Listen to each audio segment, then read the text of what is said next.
merci à ceux qui sont venus, et même ceux qui sont revenus, ça veut dire que hier je ne sais pas trop endormi, ils sont revenus ce soir. Et ça va être un petit peu une suite à ce qu'on a vu hier. Hier c'était la question de quelle est la différence entre le catholicisme et le protestantisme. Et puis donc on va faire un petit peu un zoom sur ce qui s'est passé au moment de la réforme, de la contre-réforme dans le Quercy, c'est-à-dire dans notre région, ici et particulièrement à Cahors et aux environs. Donc hier nous avons eu un aperçu de l'histoire de l'Église catholique apostolique romaine, c'est comme ça qu'elle se nomme, qui fait remonter en fait son origine au début de l'Église avec les apôtres, à la première Pentecôte, et elle fait remonter en particulier à l'apôtre Pierre qu'elle considère comme son premier pape, son premier évêque à Rome, et auquel Jésus-Christ aurait donné toute autorité, et donc cette autorité aurait été ensuite transmise à tous les papes qui ont succédé à l'apôtre Pierre. Et donc, par cette historique, elle prétend être la seule véritable église chrétienne, puisqu'elle fait remonter toute son histoire à l'apôtre Pierre. Et alors, avec aujourd'hui l'œcuménisme, elle considère les autres églises chrétiennes comme des frères, mais des frères séparés. Et je peux lire dans ce qui est dit dans le Concile de Vatican II, elle dit que par conséquent, ces églises, ces communautés séparées, même si nous croyons qu'elles souffrent de déficiences, ne sont nullement dépourvues de signification et de valeur dans le ministère du salut. Donc, elle parle de ces églises-là comme souffrant de déficiences. Elle appelle donc ces églises chrétiennes des frères séparés. Elle dit ainsi qu'il s'agisse des individus ou des communautés et églises, elles ne jouissent pas de cette unité que Jésus-Christ a voulu accorder généreusement à tous ceux qu'il a régénérés et vivifiés, afin qu'ils forment un seul corps et accèdent à la nouveauté de vie. Unité que professent les Saintes Écritures et la vénérable tradition de l'Église. En effet, c'est par la seule Église catholique du Christ, qui est le moyen général de salut, que toute la plénitude des moyens de salut peut être atteinte. Donc, pour atteindre la plénitude du salut, ce n'est que par l'intermédiaire de l'Église catholique. Voilà. Donc, on a vu cela un petit peu hier, et puis on a vu aussi quel était ce mouvement qui s'est réveillé au début du XVIe siècle pour montrer cette indignation contre certaines pratiques qui existaient dans l'Église catholique, les abus qui avaient pu naître. Alors ça s'est manifesté d'abord en Allemagne avec le moine Martin Luther, mais après ça s'est très vite développé à toute l'Europe. Et donc la province du Quercy a été touchée aussi par la réforme. Alors ce soir nous allons voir toute cette période du XVIe au XVIIIe siècle. On va commencer, enfin on peut découper en trois parties cette période. La première, donc c'est le début de la réforme, qu'on situe en 1517, là c'est lorsque Martin Luther va placarder ses 95 thèses à Wittenberg, sur la porte de la chapelle. Donc de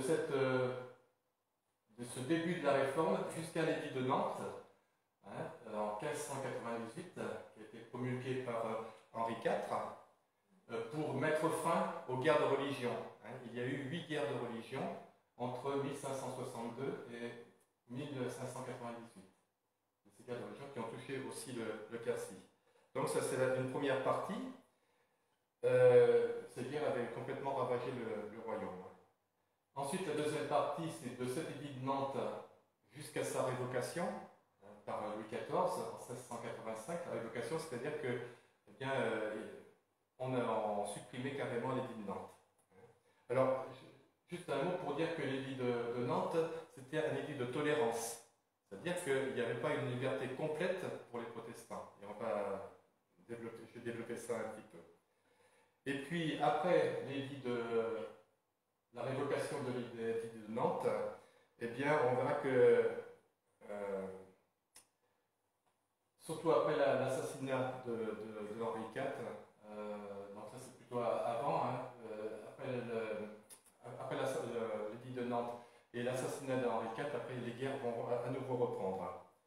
Et puis la dernière partie, c'est de la révocation de l'édit de Nantes jusqu'à l'édit de Versailles. Ça, il a été signé par Louis XVI, donc 2 ans avant la Révolution, et 2 ans avant aussi la Déclaration des droits de l'homme et du citoyen. Et bien ça c'est ce qu'on appelle l'édit de Versailles qui a révoqué donc, la révocation de l'édit de Nantes. Et c'est ce qu'on a appelé donc, cette dernière période, la période du désert, hein, où il y a eu une très grande persécution contre les Huguenots et qu'ils sont partis en exil. Voilà.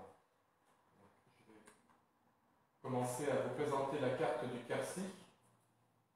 Alors, si vous y voyez, à peu près, en fait, le Quercy couvre le Lot actuel, plus le nord du Tarn-et-Garonne. Hein, ça descend jusqu'à Montauban. Et ça, c'était tout le Quercy. Il y avait quelques enclaves en Corrèze et puis en Dordogne aussi. Et voilà, ça c'était la carte du Quercy au Moyen-Âge. Donc, et en 1790, on va commencer à créer les départements et on va créer le département du Lot qui va être exactement cette carte du Quercy. C'est-à-dire que le Lot, en 1790, va descendre jusqu'à Montauban, qui sera en quelque sorte la capitale du Lot. Donc ça c'est en 1790. Et puis un peu plus tard, en 1808, sous Napoléon Ier, il va y avoir une partie du Lot, donc tout le Quercy blanc, qui va devenir le Tarn-et-Garonne. Voilà. Je peux vous dire, Montauban n'a jamais été la capitale du Quercy. Ben, c'était la ville la plus importante avec Cahors. Oui, mais Cahors avait une université, donc elles étaient en rivalité. Elles étaient en rivalité, mais on disait que c'était les deux villes en fait, du Quercy qui étaient les plus importantes. Oui, oui. Mais Montauban n'était pas la capitale du Quercy. C'est vrai que c'est ce que j'avais entendu, moi. Enfin, moi j'avais entendu que la capitale du Lot, c'était pas Cahors à l'époque, mais c'était Montauban. Moi, c'est ce que j'avais entendu, je sais plus. C'est ce que j'ai lu aussi, mais bon, après, ouais. D'accord. Enfin, en tout cas, le Lot descendait jusque dans le Tarn-et-Garonne. Ça descendait jusque-là. Voilà. Mais ça n'a pas duré très longtemps, hein, entre 1790 et 1808. Hein. Après, c'est devenu le Tarn-et-Garonne. Hein. Voilà. Et au moment de la Réforme, en fait, le Quercy va donc comprendre Montauban au sud, hein, qui va devenir avec La Rochelle les deux centres importants du protestantisme. Les deux plus grandes villes. Et à partir de 1530, la ville sera entièrement huguenote, entièrement protestante, la ville de Montauban. Et donc au début des guerres de religion qui ont duré entre 1562 et 1598. Voilà. On considère que la réforme a commencé en Allemagne avec Luther en 1517, mais en fait, il y a eu tout au long de l'histoire de l'Église des chrétiens qui se sont réveillés pour dénoncer certaines pratiques qu'il y avait dans les églises, et en particulier avec les Vaudois. Ça, c'était au XIIe siècle. Et là, il faudrait lancer un petit peu la vidéo. En fait, les Vaudois, donc, ils viennent du XIIe siècle. Ils vont s'étendre jusqu'en Europe centrale parce qu'ils vont être persécutés au moment de l'Inquisition. Ils vont partir en Italie, dans le Piémont, ils vont s'étendre un petit peu, et puis ensuite ils vont revenir dans le sud de la France, dans le Luberon, pour cultiver des terres. Et puis là, ils vont vouloir, au moment de la Réforme, ils vont vouloir se joindre au mouvement de la Réforme, et on va les persécuter, et ils vont subir un massacre dans le Luberon. Et là, c'est un petit peu un mémorial qui existe aujourd'hui pour présenter ce massacre. Immergé dans cette page tragique de l'histoire des guerres de religion, il faut emprunter un petit chemin de pierre qui grimpe jusqu'aux ruines du château autour duquel se trouvait l'ancien village de Mérindol au XVIe siècle.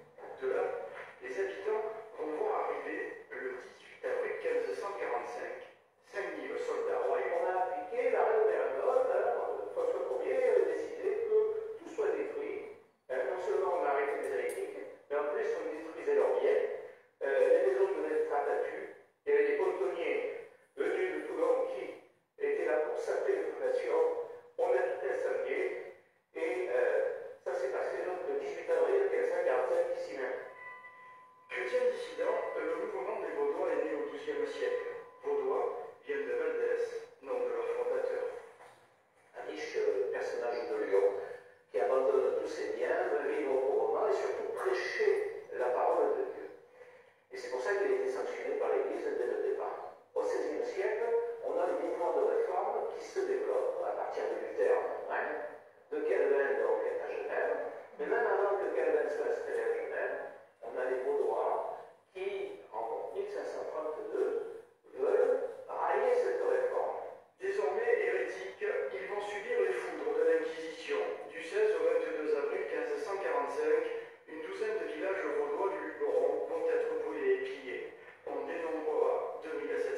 Quercy et elle va trouver en France, c'est vrai, un accueil favorable.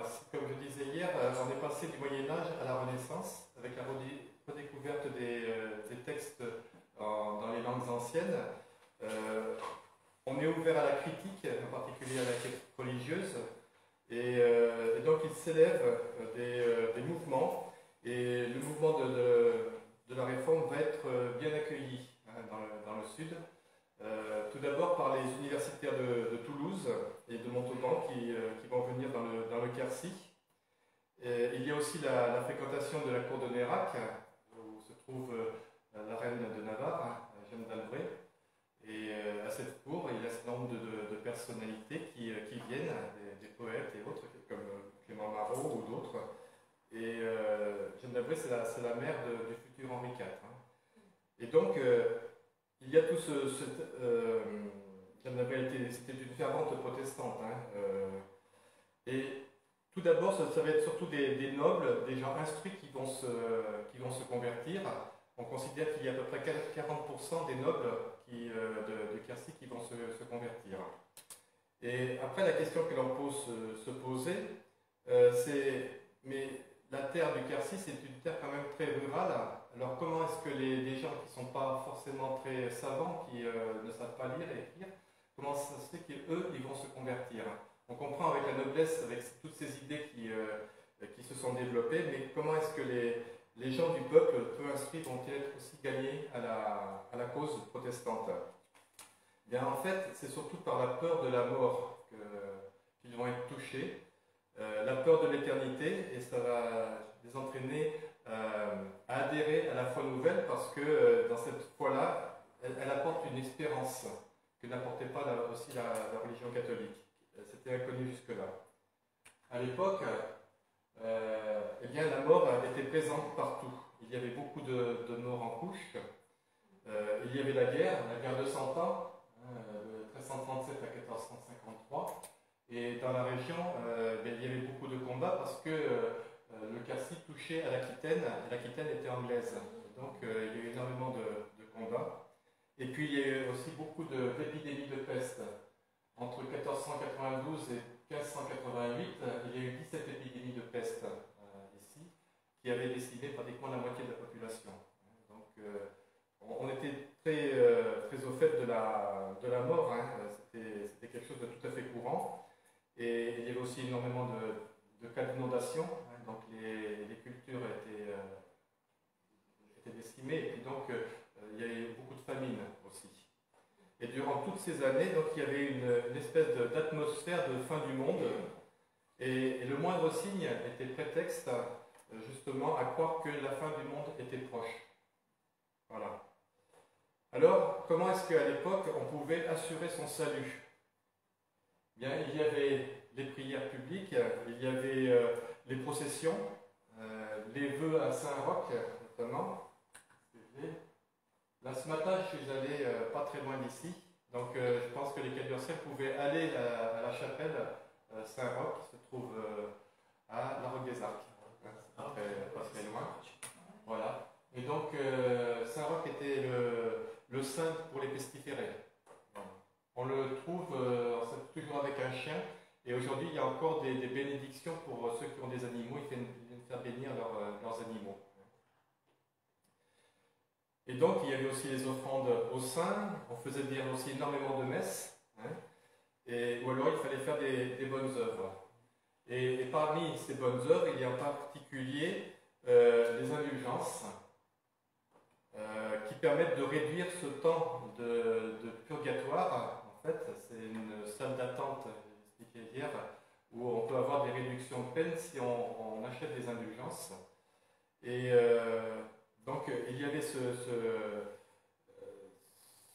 indulgence qui a été dénoncée par le moine Martin Luther, et ce personnage, Johann Tetzel, donc c'est celui qui est le plus connu parce qu'il avait des moyens très convaincants de pouvoir obtenir cet argent qui servait ensuite à construire la basilique Saint-Pierre à Rome.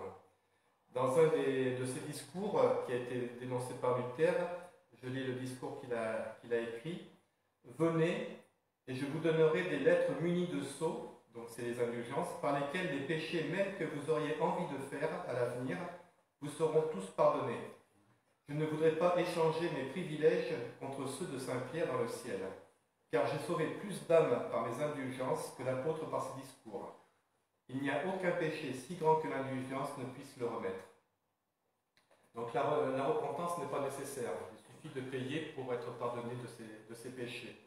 Et puis, ces indulgences ne sont pas valables uniquement pour les vivants, mais aussi pour les morts. Et donc, il touche après une corde sensible des âmes, parce qu'il parle des parents qui sont morts. Il dit « Prêtres, nobles, marchands, femmes, jeunes filles, jeunes hommes, entendez vos parents et vos proches qui sont morts et qui vous crient au fond de l'abîme. Nous endurons un horrible martyre.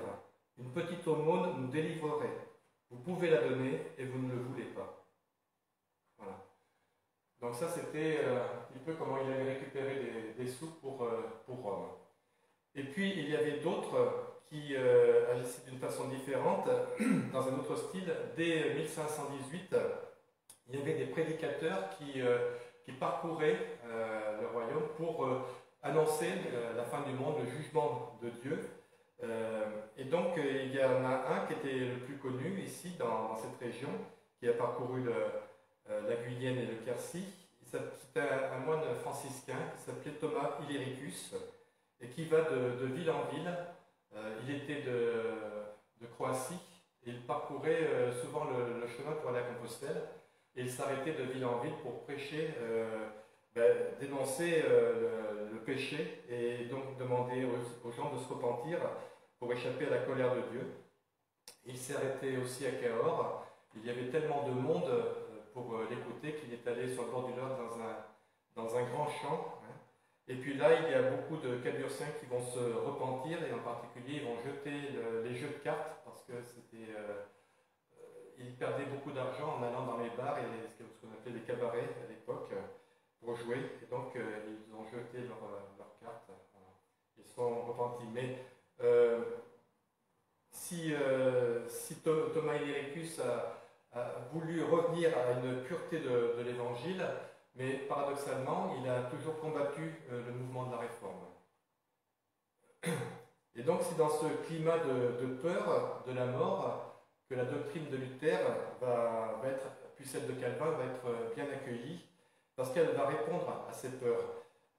Par la foi seule, on n'a plus à avoir peur du jugement, parce qu'on sait qu'on est pardonné, et on peut attendre donc la venue du Fils de Dieu, qui est pour nous le Rédempteur, sans crainte du jugement. Et donc, les gens se sont convertis à Jésus-Christ. Je disais aussi que la doctrine nouvelle a trouvé un écho favorable auprès des gens qui étaient instruits, des lettrés, comme Clément Marot, qui a commencé à transcrire les psaumes en vers. Et son travail aura été terminé par Théodore de Bèze. Il y a eu des petits catéchismes aussi qui ont circulé à Cahors c'était des petits catéchismes à l'usage des enfants. Et puis en 1535, on va brûler ces livrets en place publique à Cahors. Et dès lors, la persécution va commencer contre les hérétiques. Il y a de nombreux étudiants qui vont partir à Genève pour se former à l'université qu'avait créée Calvin. Et puis, une fois ces étudiants formés, généralement pendant 3 années, ils vont revenir pour prêcher en tant que pasteur dans la région. Il y avait l'exemple d'un homme qui s'appelait Géraud Torrent, qui était de Cahors, ou un Antoine Laborie de Cajar, mais ils n'ont pas eu le temps de revenir jusqu'à Cahors. Ils ont été exécutés à Chambéry en 1555. Un autre, Jean Massip, lui, il transportait des livres depuis Genève, et puis il a été arrêté à Caylus. Il a été condamné par le Parlement de Toulouse et brûlé. Comme ça se faisait à l'époque, on brûlait les gens avec leurs livres. Dans les campagnes du Lot, il y avait d'autres types de conversions. C'est en fait quand une personne riche avait un grand domaine, en fait, s'il se convertissait, alors tous les métayers, tous ceux qui travaillaient sur la terre, les domestiques aussi, se convertissaient. Et également, Au nord du Lot, par exemple, il y avait le vicomte de Turenne qui s'est converti, et alors toute la vicomté devenait protestante en même moment. Parce qu'il y avait cette liberté religieuse d'exercice du culte dans toute la vicomté, et notamment à Saint-Céré, où il y avait un temple et des protestants, une assemblée. Et le vicomte de Turenne va décéder en 1623, et à la suite, c'est son fils, le duc de Bouillon, qui va prendre la suite, mais lui va se convertir au catholicisme, il va abjurer la religion protestante en 1641, et donc ça va faire disparaître tout le culte protestant qu'il y avait dans la vicomté. J'ai mis ici un tableau avec les villes, avec quand est-ce que une assemblée a été créée, l'assemblée protestante, et quand est-ce qu'elle a disparu. Donc il n'y a pas de date, c'est qu'on ne sait pas trop à quel moment.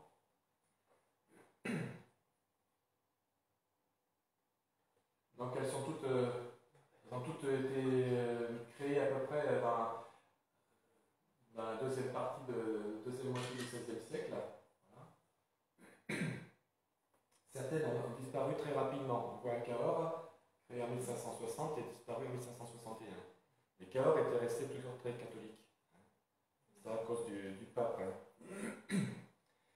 Donc à partir de 1558, les protestants vont prendre le contrôle de Montauban, tandis que Cahors va donc rester catholique. Il y avait eu le pape, Jacques Duez, qui était devenu le pape Jean XXII, en 1316. Et si on fait débuter les guerres de religion en 1562, donc après le massacre d'une centaine de protestants à Wassy, dans l'est de la France, donc c'est la date qu'on donne pour les débuts des guerres de religion, mais un autre événement l'avait précédé déjà à Cahors en 1561, donc un an avant, avec aussi un massacre, un dimanche de novembre, donc des catholiques qui sont réunis à l'église Notre-Dame des Soubirous, à Cahors, vont massacrer une trentaine de protestants qui sont réunis autour du pasteur dans la maison d'Oriol. Je ne sais pas si la maison d'Oriol, ça vous dit quelque chose aussi. On peut la situer dans Cahors? Oui. D'accord. À la maison du patrimoine, pour vous dire, oui. D'accord. Mais il n'y a peut-être pas de plaque qui signale ce massacre sur la maison d'Oriol? Par contre, si vous voulez, moi je peux aller la prendre en photo et vous faire passer la photo. Ah oui, mais ça on pourra. Je pense ah oui, ça c'est bien. Donc il existe forcément plusieurs versions de cette histoire de ce massacre, parce que suivant qu'on est catholique ou protestant, on peut l'interpréter différemment. Mais il y a un rapporteur de l'époque qui écrit ceci: le jour de dimanche, de matin, étant les hérétiques de ce temps appelés huguenots, allés et assemblés dans Cahors à la maison d'Oriol, près de l'église des Soubirous, pour prêcher la parole du diable, furent oxy du peuple de Cahors, environ 35, et dura le combat depuis le dîner jusqu'aux vêpres. Donc ça a dû être quand même quelque chose de très sévère, et puis ça... En fait, cette nouvelle s'est répandue aussi dans le nord de l'Europe, hein. Ça a été assez loin, on a entendu cela, et puis ça va entraîner aussi des guerres de religion. Hein. Pas uniquement le massacre de Wassy qui a fait cela, mais aussi ce massacre à Cahors. Alors de septembre à octobre 1561, la reine régente, c'était Catherine de Médicis, elle va convoquer les catholiques et les protestants pour essayer qu'ils se mettent d'accord. Hein, ça s'appelle le colloque de Poissy, mais ça va être un échec, et elle ne va pas pouvoir empêcher en fait les guerres après le massacre de Wassy. Le 18 août 1572, elle va tenter un nouveau rapprochement en mariant sa fille, Marguerite de Valois, à un protestant qui était le futur Henri IV, mais qui était là le Henri de Navarre. Mais pendant les festivités, à Paris, il y avait la réunie des seigneurs et des chefs de la religion protestante qui se trouvaient pour ces festivités pendant une semaine. Et donc, c'est là qu'il va avoir lieu la Saint-Barthélemy.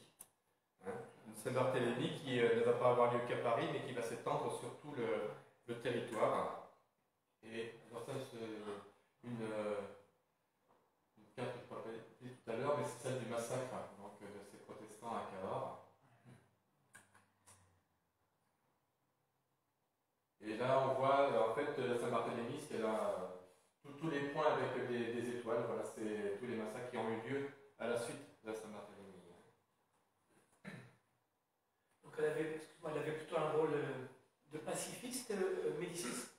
Marie. C'est Catherine de Médicis. Mais elle a un rôle un peu ambigu, parce qu'au niveau de la Saint-Barthélemy, on ne sait pas trop le rôle qu'elle a eu en fait. On la connaît comme quelqu'un qui n'était pas spécialement gentil. Oui, mais elle avait essayé que les protestants et les catholiques puissent se retrouver, mais elle n'a pas réussi à y parvenir. Hein. Alors, Cahors fait partie de la dot de Marguerite de Valois, et donc Henri de Navarre va faire valoir ses droits, et aidé par le vicomte de Turenne, et par un autre qui est Antoine de Gourdon-Sennevière. Le château de Sennevière n'est pas très loin d'ici, hein, du côté de Saint-Cyr. Voilà, un très joli château, avec, il y avait un temple même, il y a toujours un temple quand on le visite aujourd'hui du patrimoine, on le voit. Et donc il va assiéger la ville en 1580, mais elle se sera rendue au roi Henri III 6 mois plus tard.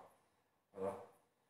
Ce roi, ne pouvant avoir d'enfant, donc c'est Henri de Navarre qui va devenir le nouveau roi, qui va régner en 1589.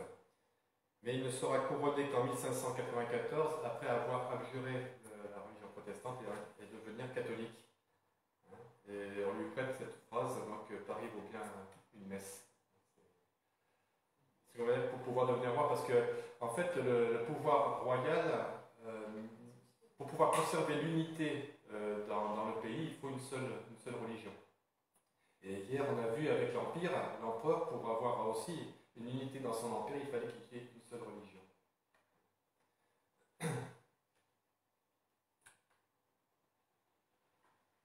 Alors de 1562 à 1598, on va compter 8 guerres de religion. Alors il y a des violences des deux parts, des deux côtés. Les protestants, ils vont lutter contre toutes les idoles. Donc qu'est-ce qu'ils vont faire? Ils vont détruire toutes les statues, les autels, les reliques.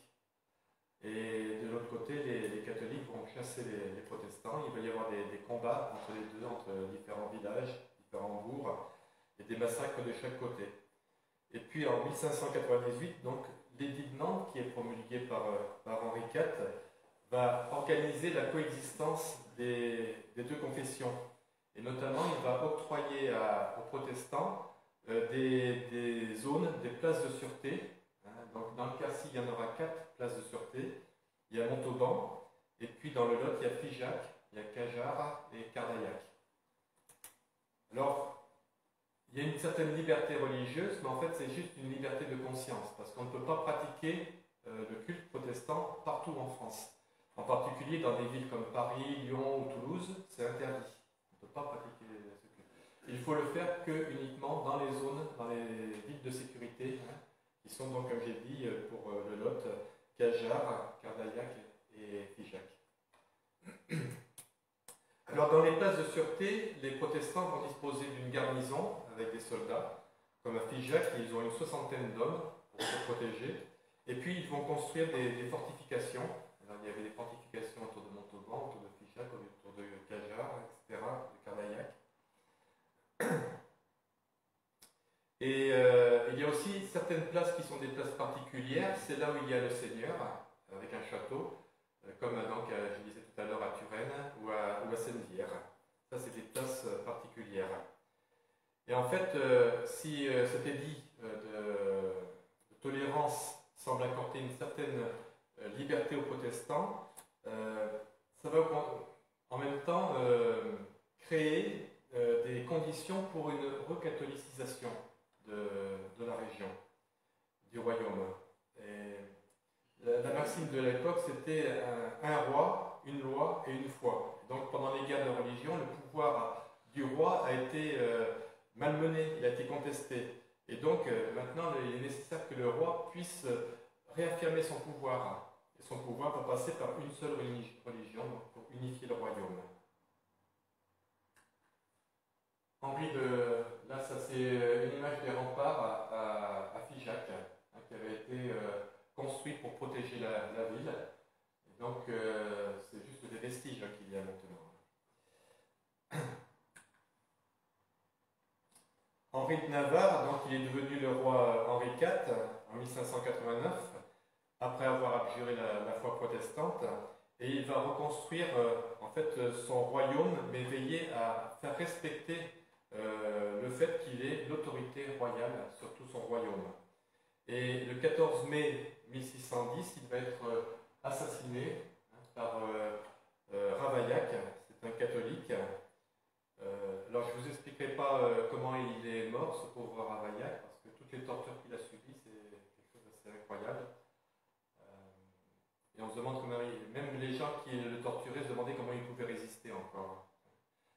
Par exemple, il était écartelé avec des chevaux, il a fallu changer les chevaux parce qu'ils étaient fatigués, les chevaux, à force de faire. Mais avant, il a subi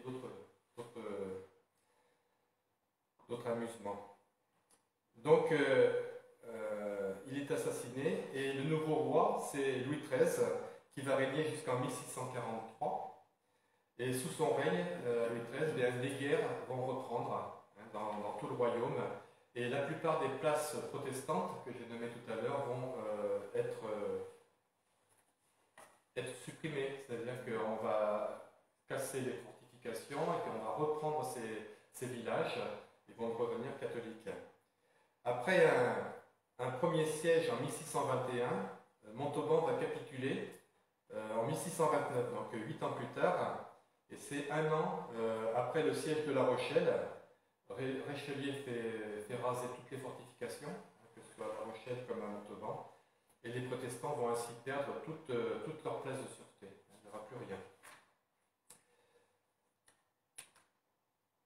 En 1638, je suis toujours dans la première diaporama précédente, donc là vous voyez un petit peu toutes les campagnes qui ont été faites contre les places où il y avait des protestants. Voilà. Avec Richelieu, ils vont tout reprendre, donc tout abattre, toutes les fortifications.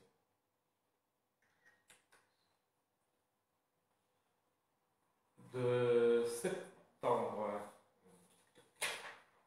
Donc, en 1638 maintenant, le roi Louis XIII va se consacrer à Marie, ainsi que tout le royaume et tous ses sujets. Parce qu'il avait fait un vœu, en fait, ça faisait 22 ans qu'il attendait un fils pour prendre le trône après lui. Il n'en avait pas eu, et puis là il a fait un vœu pour obtenir ce fils. Et donc, avec ce vœu, il va consacrer tout le royaume à Marie. La fête nationale va devenir le 15 août. C'était avant la Révolution, donc c'était pas le 14 juillet à l'époque. C'était le 15 août. Et en fait, désormais, tous les sujets du royaume vont devoir faire des processions tous les 15 août. La monarchie va donc alors encourager la reconquête spirituelle de l'Église catholique en favorisant l'ouverture d'écoles, de collèges par les jésuites, l'implantation d'ordres religieux. Elle fait détruire les temples qui existaient à l'époque et elle va aider les évêques à faire triompher la contre-réforme qui est issue du Concile de Trente, où dans le Concile de Trente, on a réaffirmé les dogmes qui existaient avant.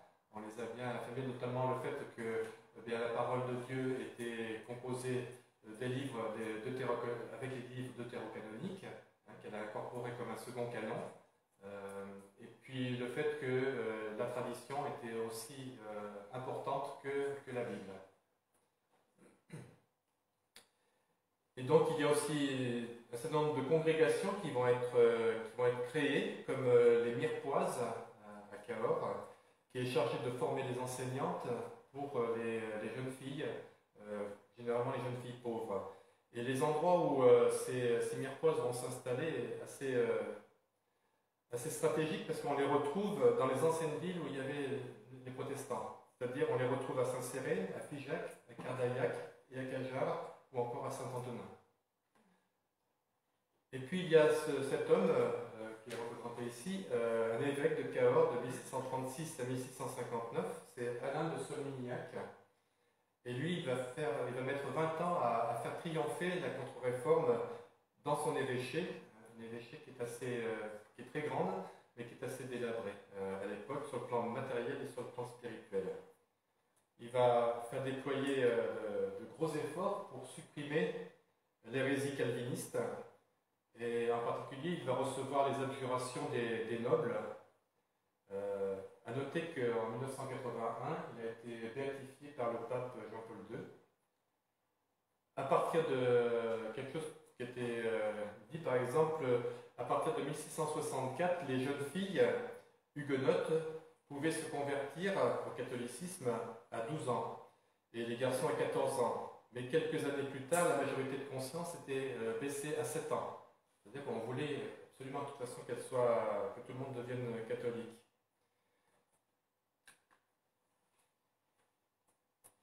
Maintenant, on va entrer dans la période du désert. Les huguenots vont être de plus en plus marginalisés, puisqu'ils n'ont plus de place de sûreté. Et déjà avant la révocation de l'édit de Nantes, en 1685, il y a eu déjà les protestants étaient déjà poursuivis sur 3 plans différents. Déjà sur l'exercice du culte, parce qu'ils ne pouvaient plus exercer le culte de manière libre. Ensuite, par rapport à leur vie privée, il n'y avait pas d'état civil, on ne pouvait pas enregistrer l'état civil, les naissances, les mariages, etc. Et puis par rapport à la vie professionnelle, parce que certains métiers leur étaient interdits. Tous ceux qui, par exemple, étaient les sages-femmes ne pouvaient pas, parce qu'elles étaient au contact avec les enfants. On pensait qu'elles pouvaient soutirer les enfants du baptême, par exemple. Ou les médecins aussi, qui étaient au contact avec les malades. Et puis encore les juges, les notaires, voilà. Et en même temps, ils vont perdre toutes les institutions d'enseignement qu'ils avaient. Tout cela va être fermé. Et à partir du 20 août 1685, donc 2 mois avant la révocation de l'édit de Nantes, il va y avoir déjà des dragonnades, ce qu'on appelle, qui sont menées contre les protestants par les troupes du marquis de Boufflers, et qui vont semer la terreur parmi la population carcinoise. Il y avait une seule solution pour les femmes ou les filles pour ne pas être violées, c'était de se convertir le plus rapidement possible. À Montauban, les dragonnades ont fait 9600 convertis.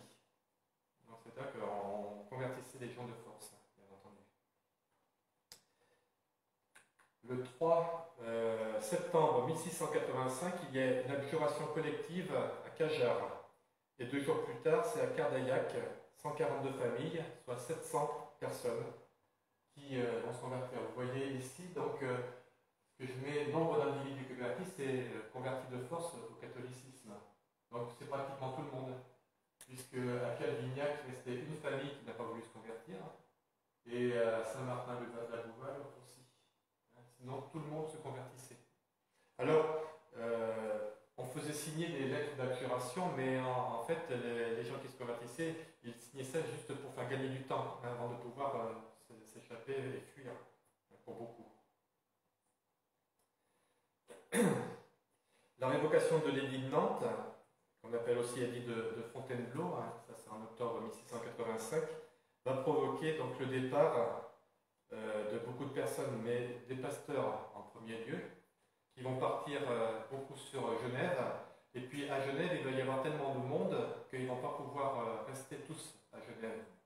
Et donc beaucoup vont partir dans d'autres pays, en Allemagne, en Hollande, ils vont partir au Danemark, et puis aussi en Angleterre, en Amérique, et même en Afrique du Sud. Et il y a quelque temps, on faisait des campagnes avec des jeunes qui venaient d'Afrique du Sud, qui étaient des descendants huguenots, qui venaient parce qu'ils savaient que des huguenots avaient été dans la région, et donc ils venaient ici pour évangéliser, parce qu'ils avaient ce souci de leur histoire, bien sûr. Et donc, les pasteurs vont pouvoir s'en aller, mais ils laissent ici leurs femmes et leurs enfants qui n'ont pas le droit de fuir. Et donc ils espèrent toujours qu'elles vont pouvoir les rejoindre, mais au péril de leur vie. Parce que dans l'édit de Fontainebleau, il y a 3 points. Donc le premier, c'est que le culte protestant est banni de tout le royaume. Donc interdiction de célébrer un culte protestant. Le deuxième point, c'est que les pasteurs ont obligation de se convertir ou de s'exiler, de quitter le royaume. Ils ont 15 jours pour le faire. Et puis, par contre, tous les fidèles, donc les familles et puis d'autres, tous les fidèles ne peuvent pas émigrer sous peine de mort. C'est-à-dire qu'ils doivent rester, ou alors, sinon ils sont réclusion. Hein. Et ceux qui ont émigré avant, soit ils rentrent, ils ont 4 mois pour le faire, et s'ils ne rentrent pas, on confisque tous leurs biens. Alors, certains protestants qui ont été convertis de force, eh bien, ils vont quand même résister en refusant d'aller à la messe, et puis ils vont pratiquer leur culte de manière clandestine. Les chefs de famille, c'est eux qui vont remplacer les pasteurs, puisqu'il n'y en a plus, ou ceux qui sont restés, en tout cas, ils risquent toujours leur vie. Le pouvoir royal, qui se méfie de ces réunions clandestines, eh bien, il confisque toutes les Bibles, tous les psautiers qui sont brûlés. Et puis, quand il y a une réunion clandestine qui est surprise, eh bien, elles sont durement réprimées, bien sûr. L'instruction catholique devient obligatoire, donc ça aggrave le rejet du catholicisme pour les protestants. Hein. Et donc c'est une terreur d'État, on peut dire, qui a 2 objectifs. D'abord, c'est d'extirper du royaume toute hérésie protestante. Et puis, et pourtant, cette hérésie, entre guillemets, elle existe là depuis plus d'1 siècle. Hein. Et puis, le deuxième point, c'est de montrer que le roi, que le royaume, eh bien, c'est la loi de l'État qui compte par-dessus tout. Hein. Il n'y a pas à dévier par rapport à cette loi-là. Et cette loi au XVIIIe siècle, elle est rappelée continuellement par les persécutions du protestantisme clandestin. La dernière victime est en 1762, c'est l'arrestation du pasteur Rochette à Caussade, et il a été exécuté à Toulouse. Donc le fait d'être pasteur, après la révocation des édits de Nantes, c'est en fait la peine de mort. Hein. On est condamné à la peine capitale. Alors ces persécutions vont... ça c'était les assemblées du désert, hein. On se rassemblait clandestinement. Ceux qui ont pu visiter la tour de Constance, par exemple, avec Marie Durand, qui est restée, je ne sais plus combien d'années, mais c'est peut-être 38 ans ou quelque chose comme ça. Voilà, les femmes étaient enfermées, les hommes étaient envoyés aux galères. Donc ces persécutions vont cesser avec l'édit de tolérance en 1787, qui est signé par Louis XVI. Donc 2 ans avant la Révolution française et la Déclaration des droits de l'homme. Après la Révolution, alors qu'il existe toujours un culte, néanmoins protestant à Montauban ou Bergerac, les églises calvinistes du Lot, je parlais tout à l'heure de Cajar, de Cardaillac ou de Figeac, ont complètement disparu. J'ai retrouvé une liste qui était établie par les réformés eux-mêmes. En 1807, il y a un annuaire, un protestant qui s'appelle l'annuaire de Rabot-Dupuis. Il ne signale plus aucune église ou assemblée dans le Lot. Il n'y a plus rien. Il n'y a plus aucun culte protestant dans le Lot. Voilà. Juste à Montauban et Nécropolis. En fait, si vous allez aujourd'hui dans ces villes qu'on appelle des villes de sécurité ou villes de refuge, vous ne trouverez plus aucune trace parce que la contre-réforme a effacé toute trace de ce passage des protestants. À Saint-Céré, plus personne ne sait où se trouve le temple, par exemple. Tout a été détruit et on a effacé même de la littérature les choses. Hein. Je suis allé aux archives à Cahors pour demander, par exemple, et ils m'ont dit non, on n'a plus aucune trace non plus. Et normalement, il devait y en avoir, hein, certainement. Il n'y a plus de traces. Il faudrait peut-être aller à Montauban éventuellement pour trouver quelques écrits là-dessus. Mais à Cardaillac, si vous y allez, vous parlez du protestantisme à Cardaillac, personne ne connaît. Et donc ça a été vite effacé. Alors, pour terminer, il y a quand même eu par la suite un essai d'évangélisation dans un endroit qui n'était pas touché par la réforme. La réforme, c'était plutôt le sud du département, hein, côté Figeac. Et là, ça va être le Gourdonnais. Il va y avoir un soldat en 1877, donc après la guerre de 1870, un soldat qui va revenir du régiment et qui raconte à ses concitoyens qu'il a assisté à des cultes protestants et qu'il a trouvé très bien. Et donc, comme les paroissiens, ils étaient un petit peu en froid avec le curé qui voulait se bâtir une nouvelle église, qu'il fallait payer, et donc le soldat a réussi à les convaincre de faire venir un pasteur de Montauban. Et donc, le pasteur est venu, il a prêché pendant plusieurs mois, et puis les gens se sont convertis, et il va y avoir un pasteur qui va être nommé, et un temple qui va être construit. Donc ça, c'est à Concorès. Voilà le temple de Concorès.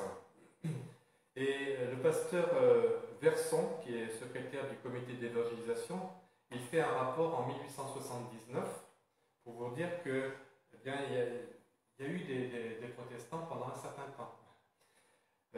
Il dit « J'arrive enfin à notre station principale, celle de Concorès. Elle est sortie d'un des mouvements les plus remarquables et les plus spontanés vers l'Évangile que l'histoire religieuse de ces dernières années puisse enregistrer dans notre pays.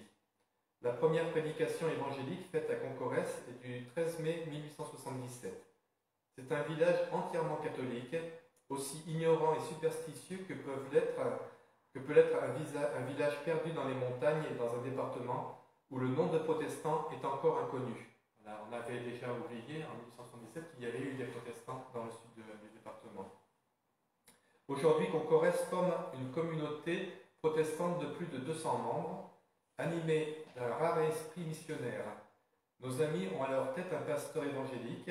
Ils possèdent une école de filles florissante avec 18 élèves et un lieu de culte bien modeste, il est vrai, c'est-à-dire une chambre haute dont il a eu soin d'indiquer la destination nouvelle par de grandes croix rouges peintes sur les murs, afin de montrer qu'en devenant protestants, nous n'avons pas cessé d'être chrétiens.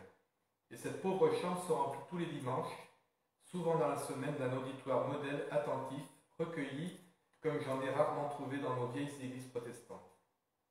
Et donc la foi réformée va se développer à ce moment-là, dans le Bourdonnais. Il faut dire qu'il y a eu aussi une transformation avec le chemin de fer qui est venu, et puis des administrations qui se sont déplacées, qui sont venues aussi dans le Lot, donc il va y avoir un apport de population, et donc ça va se développer.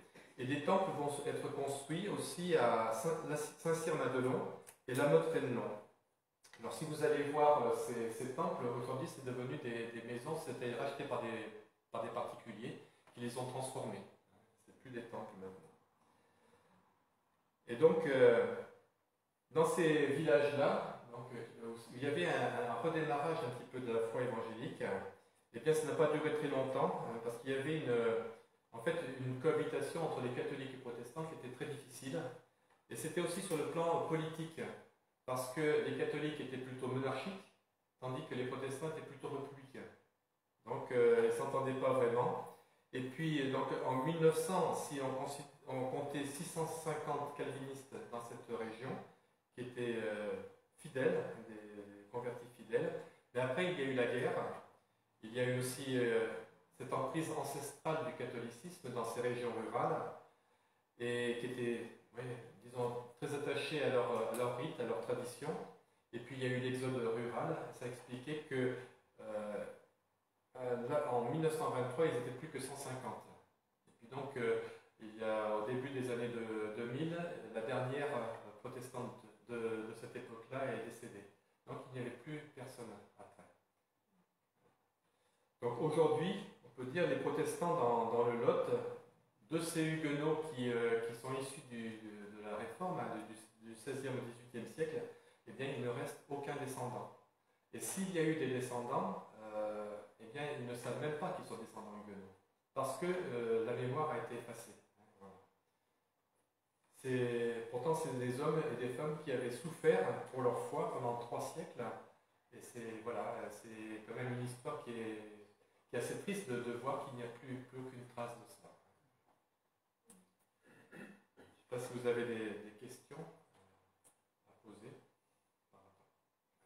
Vous avez peut-être des choses à compléter, parce que je n'ai pas tout dit sur la contre-réforme, ça demande des connaissances supérieures. Oui, on dit que Alain de Soumignac s'est épuisé au fil des années, parce qu'il a fait 3 fois le tour de tout son diocèse pour visiter chaque prêtre dans chaque église.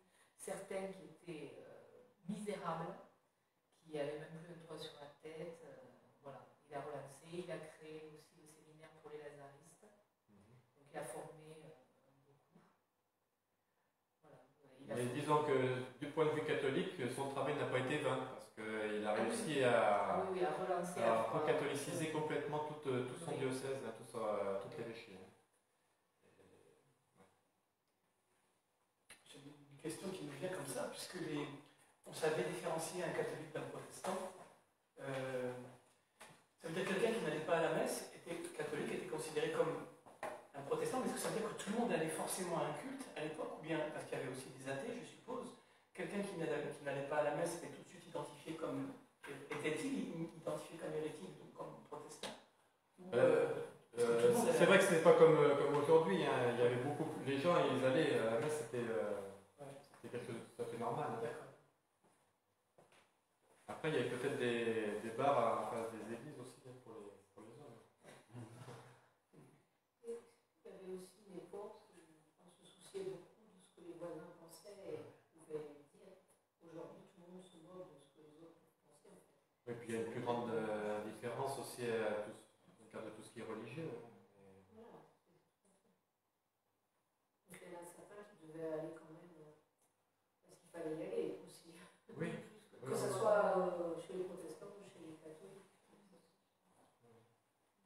Et ce qu'on disait aussi dans le culte catholique, pour lutter contre les épidémies et autres, les processions, il y avait aussi les reliques. Oui. Il y avait un grand culte des reliques. Hier, on en a parlé avec notamment la Sainte Croix à Cahors. Il y avait l'ostension de la Sainte Croix qu'on sortait. Tout à fait, voilà. Parce qu'on prête à ces objets-là un pouvoir de guérison. Mais ça touche plus à de la superstition, en fait. Plutôt que d'aller à Jésus-Christ, on préfère avoir quelque chose de matériel devant les mains pour dire. À Saint-Céré, il y avait aussi, hein, avec Saint-Spéry, hein, il y a aussi des reliques qui sont dans la crypte sous l'église. Mais dans beaucoup d'églises. Mais partout, pratiquement partout. Après, est-ce que ce sont des originaux ou... Quand on date, on a des surprises. Oui, parce que des morceaux de la croix de Christ, il y en a un peu partout. Il y en a partout. Plusieurs. Ouais. Mais enfin, ça attire du monde encore. En 2019, ils ont fait cette procession. Parce que c'était les 900 ans de la consécration de la cathédrale. C'est ça, ouais. Donc il y a eu un nouveau reliquaire qui a été créé. Elle n'avait pas été sortie parce qu'elle était autrefois conservée dans la chapelle Saint-Osbert, dans le cloître, là où il y a un jugement dernier. Et il y a eu une effraction, des vols notamment de bagues d'évêques. Et elle avait été enfermée à l'abri. Et donc elle est ressortie à l'occasion des 900 ans de la cathédrale. Il y a eu, il y avait des personnes, elle était exposée, les personnes passées sous la croix. Maintenant, ils ont entièrement rénové la chapelle axiale avec une magnifique grille de ferronnerie et elle est exposée Et dans on la peut chapelle. la voir comme on veut. Voilà, après la légende dit que c'est Charlemagne qui l'avait offerte. Voilà. Oui. Pour vérifier. On sert beaucoup de reliques. Oui, tout à fait. Mais de posséder une relique, pour l'Église catholique, c'est important. Oui, parce que ça a amené des pèlerins, donc ça a amené de l'argent, notamment, on voit à Conques. Oui, tout à fait. Mais à Saint-Céré, c'est comme ça. Parce qu'il y a eu Saint-Spéry, enfin la légende de Saint-Spéry, puis cette relique, donc on a construit une chapelle, puis après une église, et puis après un village qui s'est construit, puis ainsi de suite. Parce que les gens venaient s'installer autour de ça. On lui prêtait aussi des pouvoirs de guérison. Après, juste dire aussi que Notre-Dame des Soubirous, c'était l'emplacement de l'actuel Saint-Barthélemy. D'accord. Voilà, c'était l'église où avait été baptisé Jacques Duez. Il était très attaché à cette église, donc après il l'a comblé de bienfaits. Et ils ont fait Saint-Barthélemy. Comme ils n'ont pas pu l'agrandir dans le sens où la première église était orientée, c'est pour ça qu'elle est orientée différemment. D'accord, mais et le choix du nom de Saint-Barthélemy, c'est curieux parce que c'est le massacre des protestants. Donc, est-ce qu'il ils le prennent comme Je ne sais pas du tout. une victoire pour eux. Mais après, Notre-Dame des Soubirous était située à ce niveau-là. D'accord. Puisque le palais du Hez était vraiment juxte Notre-Dame des Soubirous. D'accord.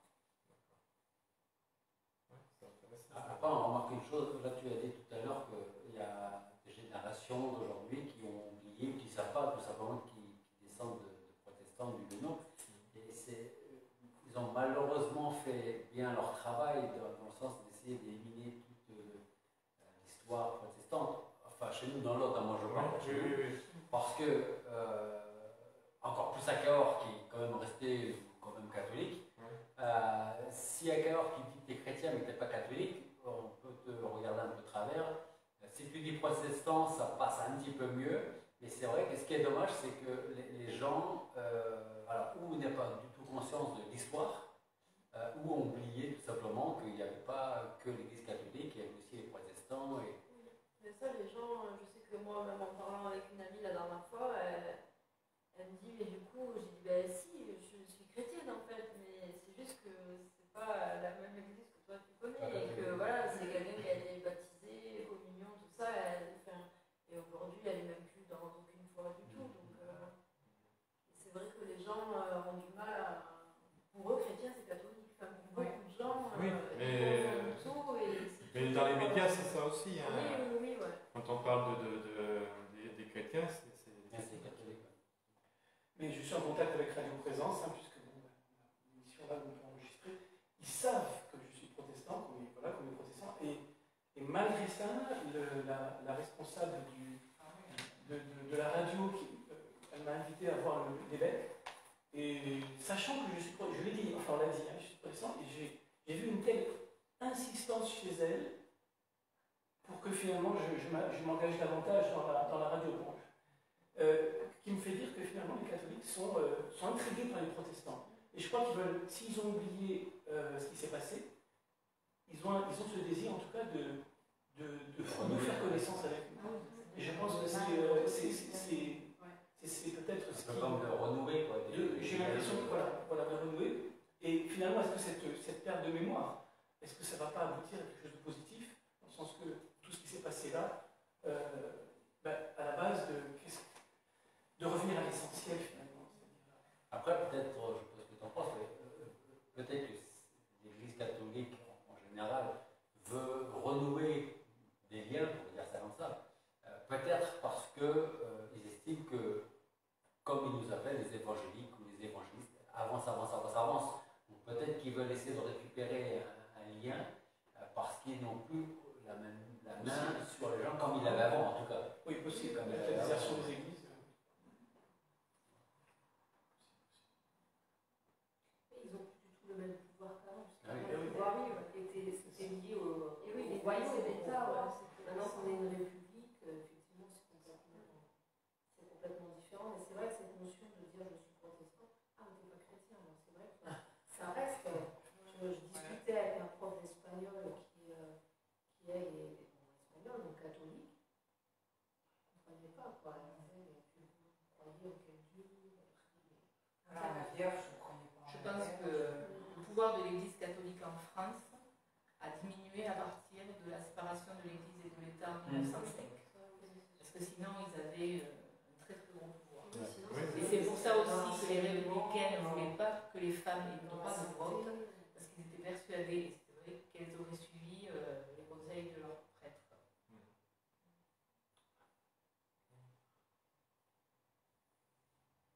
Enfin, ils sont quand même très attachés au pape. Hein. C'est vraiment le représentant de son terre. Et on parlait hier de l'infaillibilité du pape. Tout ce qu'il dit, ça vient de Dieu. Hein. C'est une révélation de Dieu. Donc il peut dire ce qu'il veut. Je ne sais pas si maintenant les catholiques font pas la part des choses, en fait. Oui, peut-être. Mais moi, je fais toujours une différence entre les catholiques et le catholicisme. Les catholiques, tous ne pensent pas la même chose, par exemple par rapport au célibat des prêtres, par exemple, des choses comme ça. Mais le catholicisme, il a un dogme, il a une doctrine qui est invariable. Hein. C'est comme ça.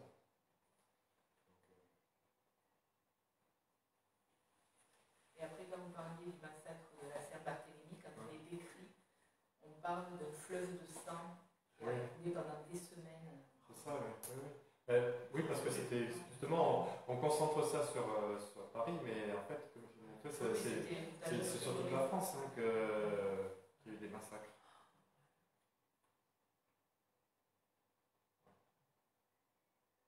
On voit que toutes les guerres de religion, enfin, les religions ont amené à des guerres de religion.